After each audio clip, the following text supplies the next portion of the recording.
Hi, first grade, Miss Wingard again. So for this math lesson, we are going to be talking about different strategies that we can use to solve addition number stories. So what we're going to do is first I'm going to give you a number story that's also on the slide, and then I'm going to ask you to look at each of the different strategies that you could use to solve. So there are different videos there. Now you may have used a strategy that's not listed, and that's great too, and make sure that you share with your teacher, okay? So here is the number story. It says you bought a toy that cost 15 cents.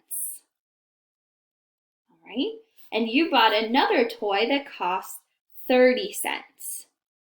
How much did you pay in all? And on the slide, there is a sentence that says, I paid blank. See if you can find the total using a strategy, and then click on the different strategies on the slide to see different videos. We hope that you enjoyed the lesson and the activity that follows. Bye!